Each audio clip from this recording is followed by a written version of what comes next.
Hi, my name's Terence. So I've been living in Japan now for a little over 5 years, actually 5 years and 5 months right now, so nearly 5.5 years. And I thought that that would be a good opportunity to kind of stop, take a chance to kind of look back and reflect over my 5 years here in Japan. And what better way to do that than to do a top 5 likes and dislikes of things that I've encountered during my life here in Japan. Let's go! So, like number one. First of all, I've got to say, food. You know, you've no doubt, if you're watching a video based on Japan, you have been looking at all these videos of food in Japan that you think are amazing. And by and large it is. My favorite food that I've had in Japan so far is probably oyakodon, which is probably infamous because it literally translates the oya meaning parent and the ko meaning child and the don meaning bowl.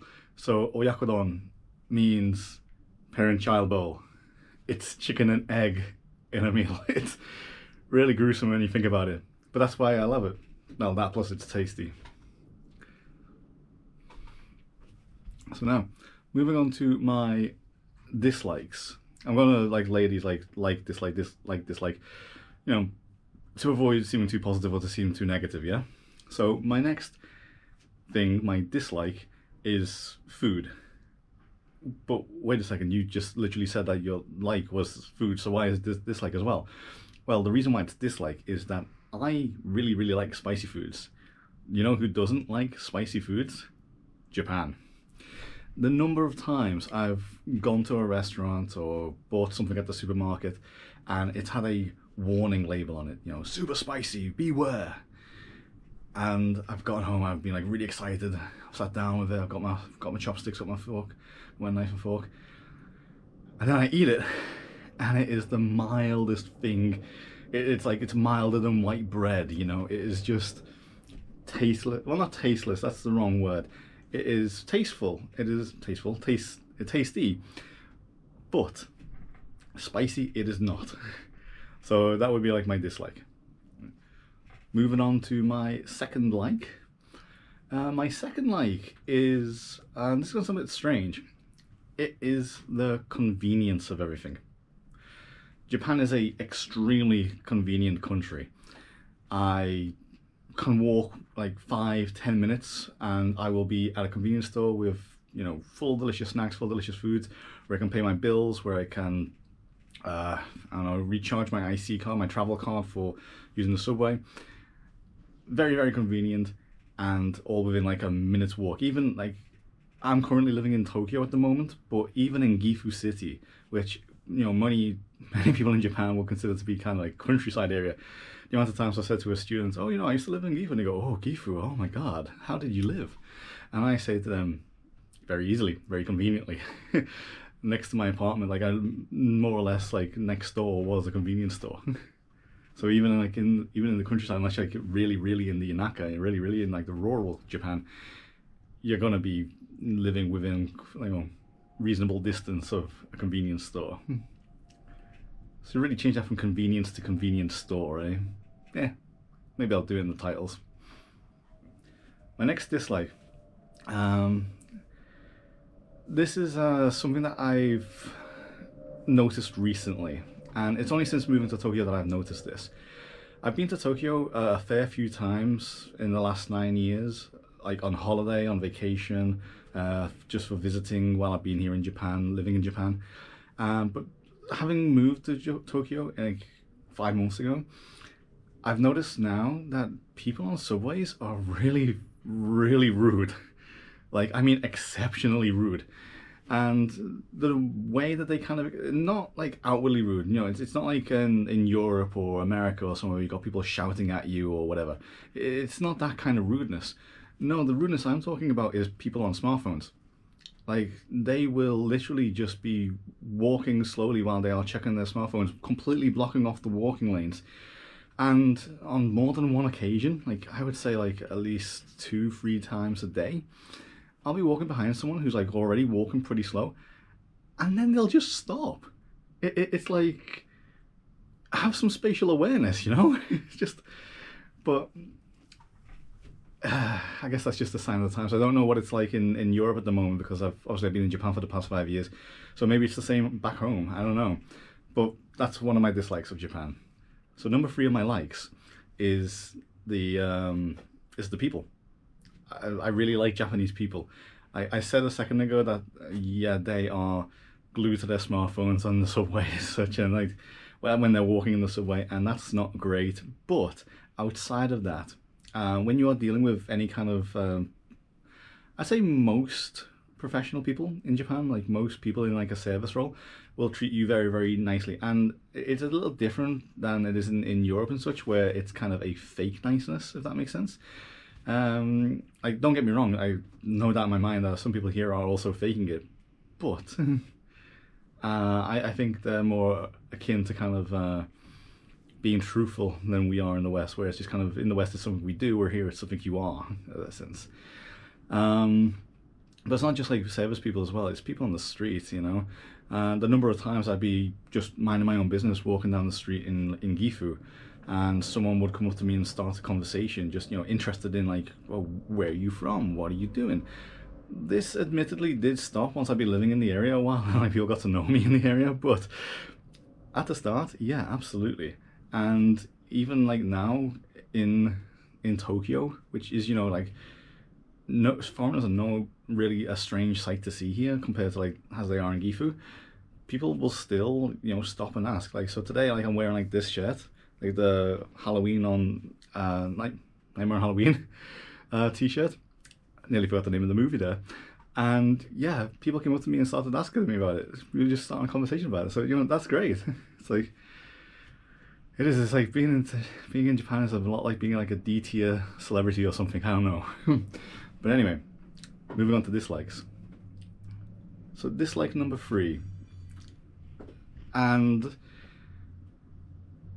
this one is a big one, and I'm putting it in like the middle position. I don't know why, but it is a massive, massive dislike. And we are getting to that time of year, where end of March now, beginning of April. We're getting that time of year where Japanese summer once again rears its ugly flipping head. I hate Japanese summers. There's no sugarcoating it. There's nothing redeeming about Japanese summers. It is hot, it is humid, it is unbearable to go outside for even like 5 minutes. Like, there's just nothing good about it. You know, I wish there were. No, in fairness, I do like Japanese summers for like going to the mountains and such. That is a lot of fun for me. But going to work, having to, you know, actually live a life kind of thing during a Japanese summer is not great. If it was just sitting on the beach, going to the mountains, surfing, whatever, you know, that would be fantastic. Japanese summers would be great for that. For holidays and such, they would be amazing. For living, no. Just no, don't do it. Stay away. Moving on to dislikes. My biggest, again, I don't know why I'm doing these like in a weird order, but the number 4 dislike, and this is a strange one. My number 1 dislike is other foreigners, but a specific subset of these foreigners. The people who come to Japan and just shit on it. Let me restart. Actually, no, I'll bleep it out. No, actually, I'm going to keep it. Who just shit on everything, right? Everything is awful. The Japanese bureaucracy is awful.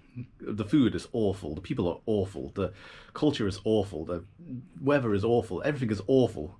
And it's like, why are you here? You know? And most of these people, thankfully, are terminally online people.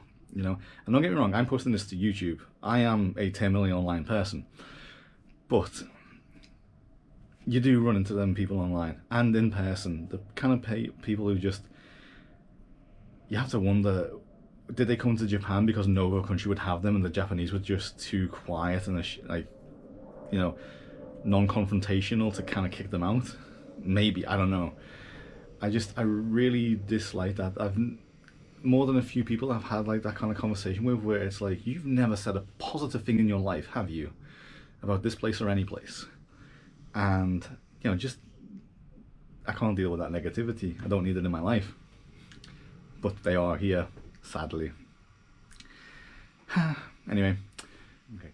And finally, like number 5, my final like in this video is, I love Japanese culture.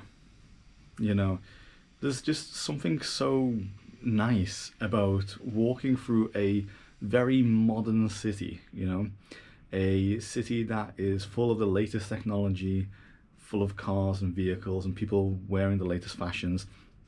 And then you come across a 300, 400-year-old shrine. And the important thing is with this, that it's a 300, 400-year-old shrine that is not desecrated. That has not been scrolled over in marker pen, that has not been urinated on. That is completely pristine and well kept and maintained, and people have pride in it, or at the very least just kind of ignore it in a sense. Because that doesn't happen in Liverpool, in my home city, or in my home country. If there's a shrine or a temple or something, yeah, people are gonna kind of leave it alone, but not mostly. They're gonna desecrate it, especially if it's like just in the middle of nowhere. If it's like in a quiet street or something where no one can catch them, they're gonna break the windows.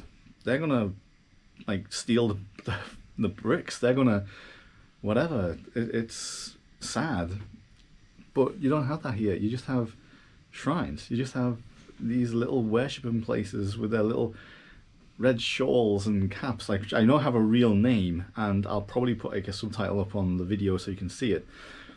But it's just nice to see, that kind of modernity mixed, is that the right word? The kind of modern day living mixed with that kind of old time culture. I really like it. It's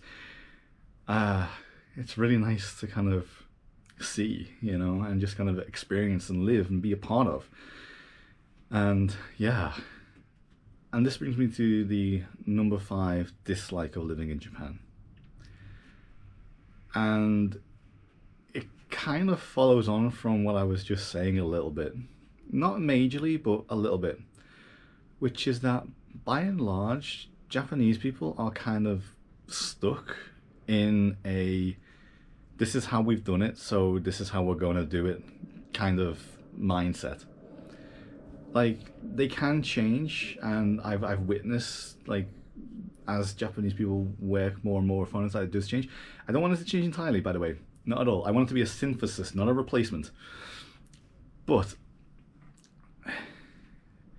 there'll be certain like situations where, well, we can't do this, so you have to try again. You have to just kind of go away and redo it. The only thing I can think of off the top of my head is, this didn't happen to me, but I have a friend who went to immigration office, right? And actually, no, I'm gonna cut that out. That's a lie.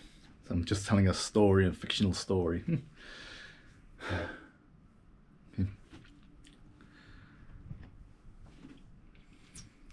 And that brings me to number 5.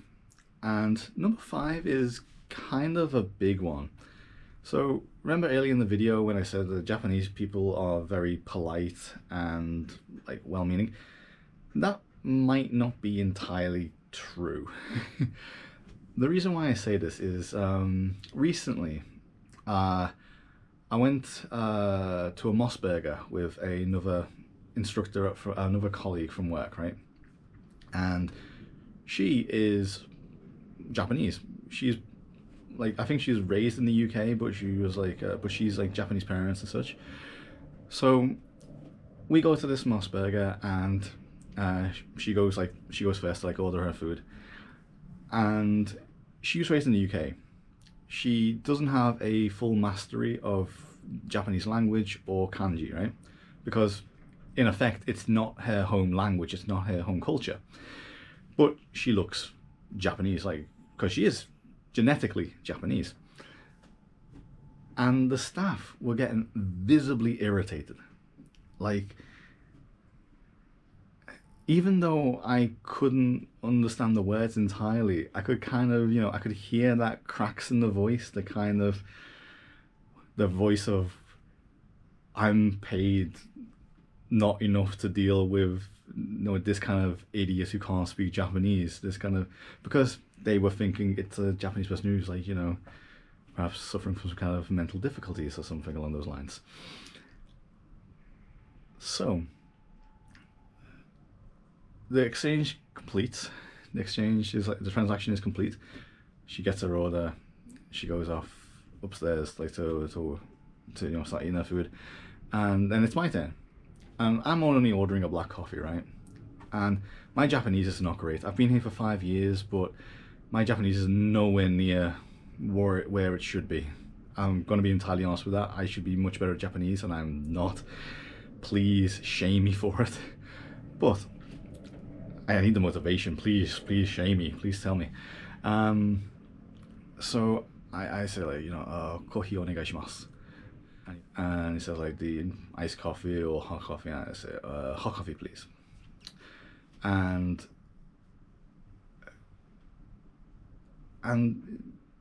even though, like, the exchange was, like, really difficult, his voice, very friendly, very professional. The person next to me, like, stopped what they were doing. Like, I should have mentioned this actually at the start. Some people were, like, repairing the cash register next to us, and they stopped what they were doing and helped me with the cash register. Didn't help the Japanese lady, or the Japanese looking lady, but they would stop what they were doing to help me with the cash register. I didn't need the help, but they stopped to do it because they assumed, like, oh, it is. So that would be like my 5th dislike, is the kind of underlying, I wouldn't say racism, I guess. It's like, it's kind of but it is. It's like discriminatory based on, like, how you look, how you appear.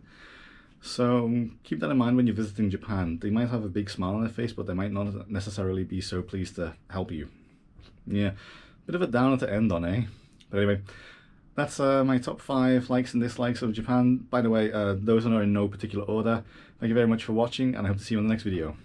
See ya!